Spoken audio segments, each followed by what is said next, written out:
Roma, 114 años antes de Cristo. El sol apenas había salido cuando las primeras luces alargaron las sombras de los templos a lo largo del foro. El pavimento de piedra aún brillaba con el rocío de la noche. En el centro, unos trabajadores martillaban un marco de madera sobre un hoyo recién excavado. Sus bordes eran anormalmente lisos, como si hubieran sido tallados en roca viva. Pronto una mujer sería bajada viva a él y la tierra se cerraría sobre ella. No se trataba de una ejecución común. No era una ladrona, ni una rebelde. Su delito era diferente. Cornelia, una virgen vestal, fue acusada de romper el voto más sagrado de Roma, 30 años de custodiar el fuego eterno de Vesta y permanecer intacta por los hombres. Y aquí está lo impactante, la ley prohibía derramar la sangre de una vestal. Así que Roma inventó otra cosa, un ritual de entierro en vida con una cesta simbólica de pan y agua. Sobre el papel, no era un asesinato. En realidad, era una lenta asfixia en la oscuridad. Y este no fue un caso excepcional, la historia registra al menos 10 casos similares a lo largo de los siglos de la República. Incluso mientras esperaba la muerte, muchos dudaban de su culpabilidad. Escritores posteriores, como Aulo Gelio, recordaron cómo las acusaciones a menudo sustituían a las pruebas. Pero en el año 114 a.C., las dudas no significaban nada. Para comprender la gravedad de esto, imagina, en una ciudad donde las mujeres casi no tenían derechos, las vestales eran diferentes. Podían poseer propiedades, redactar testamentos e incluso viajar en carros escoltados por lictores. Se sentaban en los mejores asientos de los juegos, con privilegios equivalentes a los de los senadores. Pero todo ello se basaba en un juramento absoluto. Si se sospechaba que una vestal lo había quebrantado, los romanos creían que la ciudad sufriría un desastre. A sus ojos, no era solo un pecado, era una catástrofe religiosa. Matar directamente a una virgen vestal era impensable. La ley romana lo prohibía, derramar su sangre significaba enfadar a la diosa. Así que Roma inventó una laguna jurídica, encerrarla viva bajo tierra con pan y agua. Sobre el papel, no era una ejecución. En realidad, era asfixia en la oscuridad. Cornelia tenía 6 años cuando se selló su destino. A esa edad, la mayoría de las niñas romanas aprendían a hilar lana o se preparaban para el matrimonio. En cambio, ella fue llevada a servir a Vesta durante 30 años. Sobre el papel, parecía libertad, podía poseer propiedades, viajar en carros con lictores e incluso sentarse con los senadores en los juegos. Privilegios radicales para una mujer romana. Pero todo ello tenía un precio, sin familia, sin amor, sin elección. Y aquí está el hecho escalofriante, una vez elegida, una niña no podía negarse. Ni siquiera sus padres tenían poder para impedirlo. A partir de ese momento, ella pertenecía a la diosa, no a su familia. Esa mañana, su padre se marchó antes del amanecer. La mano de su madre sobre su hombro le pareció más una despedida que un consuelo. Ante ellos se encontraba la suma sacerdotisa de Vesta. Su mirada se posó sobre Cornelia no como sobre una niña, sino como sobre un objeto ya reclamado. Solo quedaba el ritual. Roma lo llamaba un honor. Pero, en realidad, era un sacrificio institucionalizado, 10 años de entrenamiento, 10 sirviendo a la llama, 10 enseñando a las sucesoras, todas encadenadas por un juramento, la castidad. Como escribió Plutarco, la deshonra de una vestal era la deshonra de la propia Roma. He aquí un hecho que la ciudad susurraba, si el fuego sagrado se apagaba, aunque fuera por accidente, la vestal responsable era azotada en público. Así de pesada era la carga. Cornelia aún no lo sabía. Solo sentía el susurro de su madre, debes ser fuerte. Conducida a la rotonda de mármol del templo, vio la llama eterna ardiendo en su centro. El humo se elevaba hacia el techo mientras las sacerdotisas vestidas de blanco la observaban en silencio. Sus ojos no veían a una niña, solo otra pieza más de una máquina sagrada. Cornelia temblaba, pero extendió su pequeña mano. Cuando la sacerdotisa mayor la estrechó, el vínculo quedó sellado. El juramento fue aceptado. No había vuelta atrás. A sus espaldas, la llama sagrada crepitó. Por primera vez, sintió que no era solo fuego, sino que la observaba. Luego vino el ritual del cabello. Sin explicaciones, sin consuelo. Solo el chasquido metálico de las tijeras. Cada corte sonaba como una sentencia. Mechones negros se deslizaron por sus hombros y cayeron al suelo como fragmentos de una vida robada. Se mordió los labios para permanecer en silencio. Las lágrimas le quemaban los ojos, pero las tragó.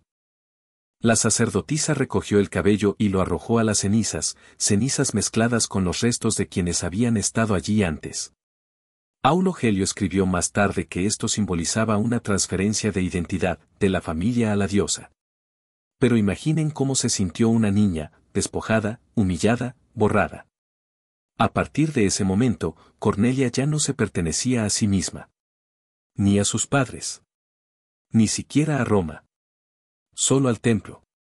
Los primeros días fueron confusos. Le enseñaron a no hacer preguntas, a no levantar la vista. A respirar suavemente, como si incluso su aliento pudiera profanar el silencio sagrado.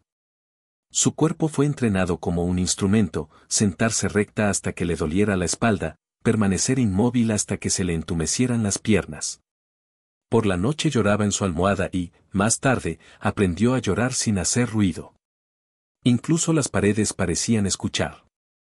Una vez, una anciana se le acercó con voz tan plana como una piedra. Ya no eres una niña. Eres fuego. Si te apagas, la ciudad perecerá. Cornelia no podía comprender las palabras, pero el tono no dejaba lugar a dudas. He aquí un hecho: si el fuego sagrado de Vesta se apagaba, el castigo para la sacerdotisa responsable era la flagelación pública, incluso si se trataba de un accidente. Así de pesada era la carga.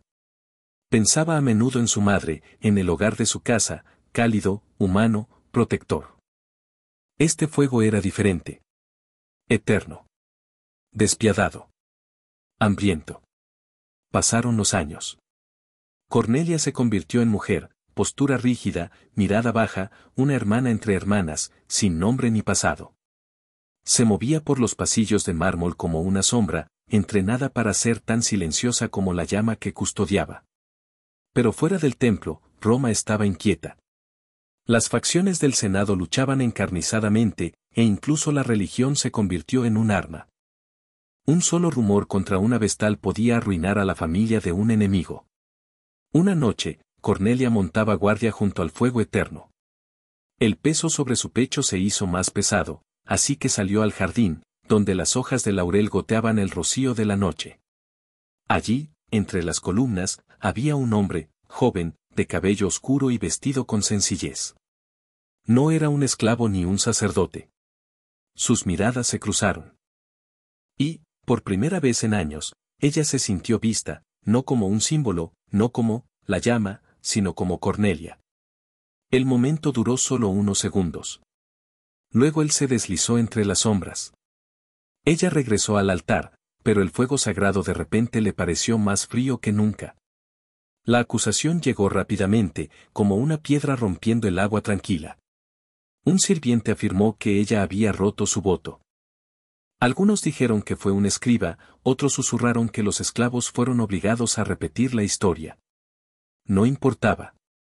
Roma quería un escándalo. A partir de entonces, el aislamiento sustituyó a la libertad. Las conversaciones terminaban cuando ella entraba. Las vigilias nunca estaban solas. Los ojos la seguían a todas partes. Las sacerdotisas mayores susurraban en los rincones. Los pontífices con capas rojas la visitaban a diario, con miradas más pesadas que las palabras. Cornelia ya había visto este patrón antes. Otras habían sido acusadas por mucho menos, incluso por hablar con un primo, o culpadas de la hambruna como señal de la ira divina.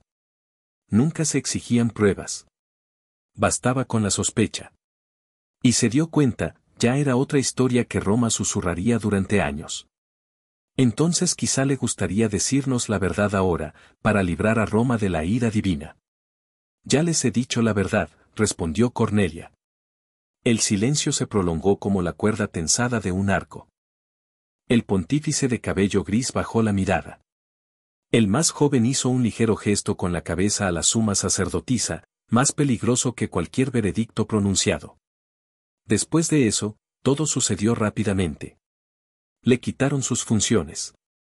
El silencio la rodeaba como un muro. Ya era una sentencia. Una mañana, llegaron los lictores. Sin explicaciones. Sin despedidas. La confinaron en una habitación estrecha, donde se le permitía comer y rezar, pero se le prohibía la libertad. Luego llegó el juicio. O más bien, su sombra. El sumo pontífice Quinto Metelo convocó a testigos, esclavos, ayudantes, extraños arrastrados de las calles. Sus testimonios se contradecían entre sí, pero eso no importaba. Como señaló más tarde Aulo Gelio, en tales casos Roma exigía espectáculo, no pruebas. Cuando Metelo finalmente se enfrentó a ella no se defendió. Solo habló una vez. Soy inocente. Muéstreme las pruebas. Su respuesta fue fría y breve, culpable. Una palabra que significaba ser enterrada viva. Esa noche, el templo estaba en silencio cuando 4 sacerdotisas entraron en su habitación. Las lámparas de bronce proyectaban largas sombras en las paredes. Se movían lentamente, como si estuvieran realizando un ritual. Cornelia estaba sentada en un banco bajo. Sabía lo que iba a pasar. Antes de que una vestal pudiera morir, tenía que ser liberada de la diosa. Sin ese rito, ninguna mano mortal podía tocarla. Poco a poco, le fueron quitando todo lo que la unía a la vida. El subfibulum, su manto blanco, se deslizó de sus hombros. Las infulae, cintas sagradas de lana, fueron desatadas. Un anillo de oro, el sello de la dedicación, fue retirado de su dedo, dejando un círculo pálido en la piel. Finalmente, le desataron el cabello, que cayó suelto sobre sus hombros. Ya no era una sacerdotisa. Ya no era sagrada. Solo una mujer mortal que esperaba la muerte. El día de la ejecución fue fijado sin posibilidad de apelación.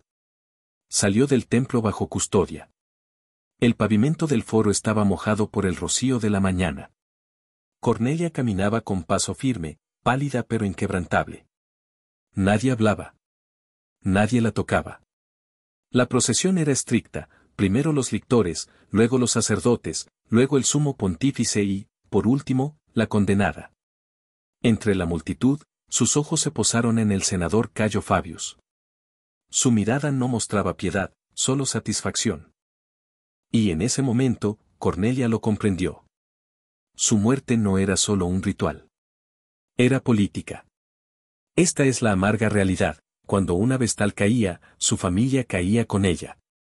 Se confiscaban sus propiedades, se anulaban sus matrimonios y se destruían sus carreras. Cornelia no era solo una víctima de la religión, era un peón en los juegos de poder de Roma. Cornelia ahora veía claramente la verdad: su muerte no era solo un ritual. Zanjaba una antigua disputa. Las tierras de su familia limitaban con las del senador Cayo Fabius. Con su condena, la finca pasaría primero al Estado y luego, convenientemente, a él. Su leve asentimiento no era respeto, sino triunfo. El camino era corto, pero cada paso era como un golpe. Al borde del foso, le impusieron una cruel formalidad, una oración, una cesta de pan, una jarra de agua. Símbolos de vida en el umbral de la muerte. La trampilla se cerró de golpe sobre ella. Oscuridad. Entonces, el sonido. La primera pala de tierra golpeó las tablas con un ruido sordo. Otra. Y otra. Cada una más silenciosa, como si el mundo mismo se estuviera desvaneciendo. El polvo se colaba por las grietas, le picaba en los ojos y le cubría la lengua. Apretó la palma de la mano contra la fría pared. Arriba, el sumo pontífice entonaba: purificación, expiación, Roma liberada de la ira. Abajo, Cornelia luchaba por cada respiro. He aquí el hecho que Roma prefirió no decir en voz alta: al menos 10 vestales a lo largo de los siglos fueron enterradas así. Vivas. Borradas. Ese mismo día, el fuego sagrado vaciló, solo por un instante, antes de volver a arder. Nadie se atrevió a hablar de ello. Cuestionar el veredicto era cuestionar a los dioses. Su nombre desapareció de los registros oficiales. En las listas pasó a ser solo, la que deshonró el fuego. Pero en el margen de una vieja tablilla, rayado con un cuchillo, sobrevivió un rastro. Cornelia. A veces, aquellos a quienes el Estado se esfuerza más por borrar dejan la huella más profunda.